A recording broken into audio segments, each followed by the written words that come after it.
तरीका सही होना चाहिए। आपकी प्रार्थना में कहता है कि परमेश्वर कहता है कि दूसरों पर दोष नहीं चाहते। आपकी प्रार्थना में परमेश्वर ये नहीं चाहते कि आप परमेश्वर पर दोष लगाएं। कहता है परमेश्वर चाहते हैं, कह रहा कि आप कहता है परमेश्वर के सामने नम्र बने और दया मांगे परमेश्वर से। पवित्र आत्मा उन प्रार्थनाओं को सुनते हैं। अगर आपका तरीका सही है तो परमेश्वर काम करता है। आजकल के बच्चे मैं कह रहा हूं क्या करते हैं, अरे यार चल प्रार्थना में, अपनी बहन को अपने भाई को बोलते हैं चल यार प्रार्थना में चल। करने तो ये बुढ़ा बुढ़ी ना अपने माँ बाप को बोलते हैं ये बुढ़ा बुढ़ी ना हमें जीने नहीं देंगे पूरा दिन। करे चल यार इनके साथ प्रार्थना में बैठ जाओ 1 घंटा 2 घंटा। करे अगर इनके साथ चर्च नहीं गए तो कहता है पूरे हफ्ते मोबाइल नहीं देंगे ये बुढ़ा बुढ़ी हमें। कह रहे कि खेलने के लिए, कहते इसलिए चल जा 2 घंटे बैठ जा जाके। इसलिए बच्चे ना यहाँ पर 2 घंटे के लिए बैठे हैं, पूरे हफ्ता मोबाइल मिलेगा। कई बच्चे इसलिए प्रार्थना में बैठते हैं, कहीं ऐसा ना हो यार सारा दिन डांट खाते रहे, चल 15 मिनट कोई बात नहीं बैठ जाते हैं प्रार्थना में। इसका मतलब परमेश्वर आपके माइंड को पढ़ लेते हैं जब आप प्रार्थना करते हैं। जब आप कह रहे कि चर्च आते हैं आपके माइंड को पढ़ लेते हैं। जब आप दान देते हैं वो आपके माइंड को पढ़ लेते हैं। कह रहे कि जिस प्रार्थना में कह रहे कि जबरदस्ती बिठाया गया है, जबरदस्ती चर्च लाया गया है तो आशीष नहीं है। याद रखना, जबरदस्ती दान दिया गया है आशीष नहीं है। कहता है जिसने कुड़ कुड़ कर नहीं खुश होकर आया है, खुश होकर दिया है। दाऊद बोलता है मैं तो आनंद के साथ आऊंगा पर चर्च के अंदर। कह रहा परमेश्वर तेरे भवन में आनंद के साथ आऊंगा। कह रहा कि इसलिए परमेश्वर चाहते हैं, कह रहा कि उस व्यक्ति को परमेश्वर ने चुना।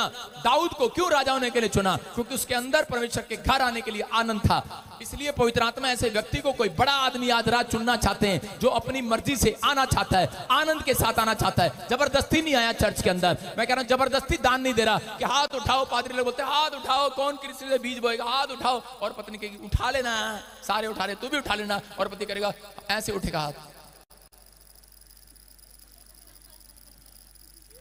अपने आप नीचे चला जाएगा और हाथ ऊपर उठ जाएगा, धीरे धीरे उठता है। मैं कह रहा हूं इसका मतलब आपकी जनानी ने उठाया है। आप चाहे 10 लाख भी दे दो भाई साहब तब भी 10 करोड़ नहीं आने वाला। लेकिन अगर आपने खुशी से उठाया ऐसे करके, मैं कह रहा हूं परमेश्वर आज रात मैं कह रहा हूं करोड़ों रुपए का मालिक बनाने वाला चर्च क्या तैयार है कि नहीं? हाँ या ना? कह रहा लहर उसमें नहीं है, खुशी उसमें नहीं है जिसमें कोई आपको पंप दे रहा है। कह रहा लहर उसमें है जो आप वचन सुनने के बाद आप खड़े हो गए, तैयार हो गए परमेश्वर के लिए।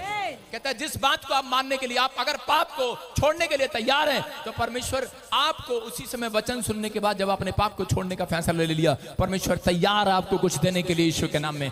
कुछ लोगों को हिलाते रहते हैं दारू पीना छोड़ दे, छोड़ दे, नहीं तो तेरे को मैं मोटरसाइकिल दिलाऊंगी, कार दिलाऊंगी। वो व्यक्ति थोड़े दिन छोड़ेगा, ज्यादा दिन नहीं छोड़ेगा। हालेलुया। इसलिए परमेश्वर चाहते हैं, कहता आपका माइंड पढ़ लेते हैं जब आप प्रार्थना करते हैं। आज मेंबरशिप में बोलो, एक मेंबरशिप वाला आदमी था और आके कहने लगा, कह रहा प्रॉफिट जी ये रोज रोज का लोचा ही खत्म करो। मैंने कहा क्या? कहता हर महीने आप बुलाते हो मेंबरशिप दो, मेंबरशिप दो। कहता लोचा ही खत्म करो, टंटा ही खत्म करो। मैं क्या हो गया? कहता टंटा खत्म करो। मैं क्या हो गया? कहता एक बार इकट्ठा ही ले लो, हमें आना ही ना पड़े। मैंने कहा इसका मेंबरशिप का माइंड पढ़ लिया। मैंने कहा तू मेरा मेंबर नहीं आज के बाद। मेंबरशिप को क्यों दान लगाया जाता है कि ताकि आप मेंबरशिप के बहाने चर्च आएं, आप आएं और प्रार्थना सुने और आपका माइंड सही हो, और ताकि परमेश्वर का माइंड आपके लिए कुछ करने के लिए खुले आज रात यीशु मसीह के नाम में। लेकिन कुछ लोग अपना तरीका यूज करते रहते हैं। लेकिन अगर आज आपने परमेश्वर का तरीका ले लिया, मैं कह रहा हूं कि आबिल ने अपनी कमाई का हिस्सा सबसे पहले प्रभु को दिया। अगर आप अपनी जिंदगी में सबसे पहला स्थान परमेश्वर को देते हैं तो मैं कह रहा हूं कि पवित्र आत्मा आज रात मैं कह रहा सबसे पहला नंबर आपका लगाएगा, आपका लगाएगा बड़ी टेस्टमनी बनाने के लिए। आपका नंबर होगा जो ऑनलाइन देख रहे हैं चर्च। आपके जिस डिमांड आपके अंदर होगी, मैं कह रहा हूं सबसे पहले परमेश्वर आपकी सुनेगा। लेकिन हाबिल की तरह कह रहा सबसे पहले भोर के समय कह रहा प्रार्थना का हिस्सा कह रहा आपको देना है, अपनी कमाई का हिस्सा आपको देना है। सुबह की भोर का हिस्सा क्या है? प्रार्थना कहता आपको देना है। कह रहा अगर आप अपने घर में अपनी बीवी को पहला स्थान दे रहे हैं, बच्चों को पहला स्थान दे रहे हैं, अपने माँ बाप को पहला स्थान दे रहे हैं, परमेश्वर आपको पीछे रखेगा। लेकिन जो पहला स्थान देंगे परमेश्वर उनको सबसे आगे रखेगा यीशु मसीह के नाम में। फर्स्ट प्रायोरिटी आपको खुदा को देनी है। अगर आप दे रहे हैं तो परमेश्वर काम कर रहे हैं आज रात। तैयार है कि नहीं? अरे भैंस भी जानती है पहला दूध कहां देना चाहिए, किसान भी जानता है पहला दूध कहां देना चाहिए। खीस, पता ना खीस क्या होती है? जब दूध फट जाता है ना उसकी खीस बना देते हैं।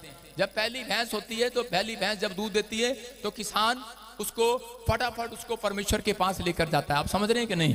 चढ़ाया जाता है। कह रहे हैं कि लेकिन बहुत बार लोग नहीं जानते, कहता है आज बहुत सारे लोग जो है परमेश्वर को बाद में देते हैं, पहले शर्त रखते हैं। जो लोग शर्त रखते हैं परमेश्वर उनकी जिंदगी में काम नहीं करते। भेंट देने में लोग आज भी परमेश्वर के साथ बिजनेस कर रहे हैं। बिजनेस, बहुत सारे लोग, कितने लोग बिजनेस करते हैं, बहुत सारे लोगों ने बिजनेस किया।